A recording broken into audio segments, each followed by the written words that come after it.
In a recent meeting with Ukrainian President Volodymyr Zelensky, US President Donald Trump was asked about his position on NATO shooting down Russian jets that violate the airspace of member nations. His direct response, "Yes, I do," followed by a more nuanced, "It depends on the circumstance," has sparked significant debate and raises crucial questions about international relations, military protocol, and the potential for a direct escalation of the conflict between Russia and the West. This statement, while seemingly simple, carries immense geopolitical weight and reveals the complexities inherent in modern international security.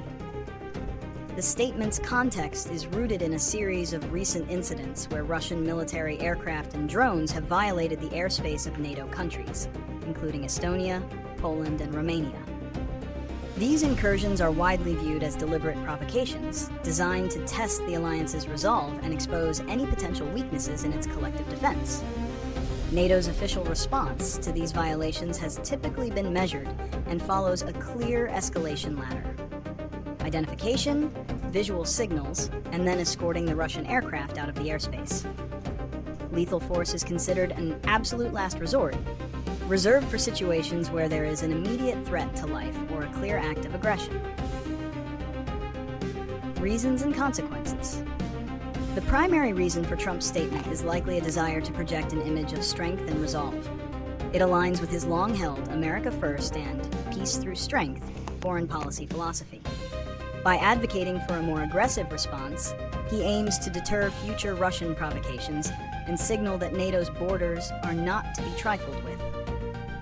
This stance resonates with allies on the front lines, such as Poland and Estonia, who have expressed a growing impatience with what they see as Russia's brazen behavior.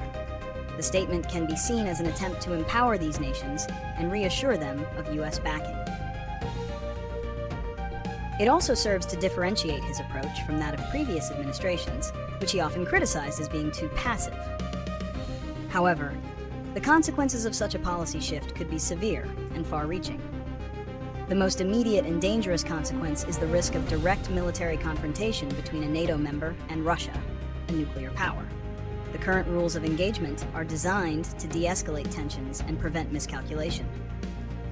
An order to shoot down a jet would instantly transform a border violation into a military engagement, potentially triggering a wider conflict. Russia would almost certainly view such an act as an unprovoked attack on its armed forces, demanding a response. This could lead to a rapid and unpredictable escalation, potentially drawing the entire NATO alliance into a full-scale war under the terms of Article 5 of the North Atlantic Treaty, which states that an attack on one member is an attack on all. Beyond the immediate risk of war, the statement could also create internal divisions within NATO. While some member states might welcome a tougher stance, others, particularly those less directly threatened by Russia, might be wary of a policy that increases the risk of war. This could undermine the alliance's unity, a key objective of Russian foreign policy.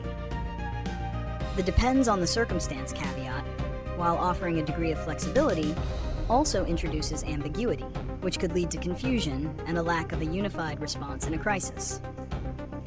Predictions and solutions. Predicting the future course of action is difficult, but several scenarios are possible.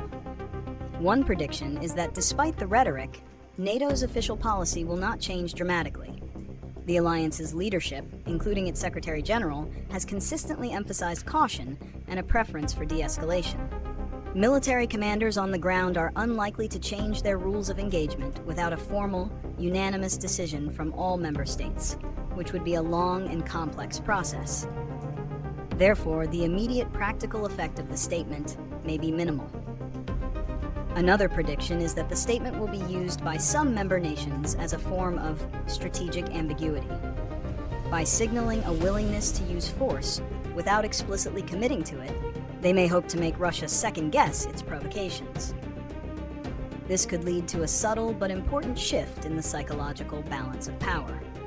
However, this strategy is inherently risky, as misinterpreting the red line could lead to a catastrophic miscalculation. For solutions, the most prudent path forward involves a combination of diplomatic and military measures that do not require an immediate shift to lethal force. One solution is to formalize and publicize a clear, unified set of rules of engagement for airspace violations, leaving no room for ambiguity. This would remove the element of testing from Russia's provocations. Another solution is to significantly enhance NATO's air defense capabilities along its eastern flank, making it more difficult for Russian aircraft to enter and remain in Allied airspace. This could include deploying more advanced fighter jets and ground-based air defense systems. Ultimately, while the idea of a decisive, forceful response to Russian provocations may be appealing to some, the reality of a direct military confrontation between nuclear powers is a risk that most nations are not willing to take. The path forward must be one of strength combined with strategic restraint, where deterrence is achieved not through a shoot-frozy, but through a unified and prepared defense.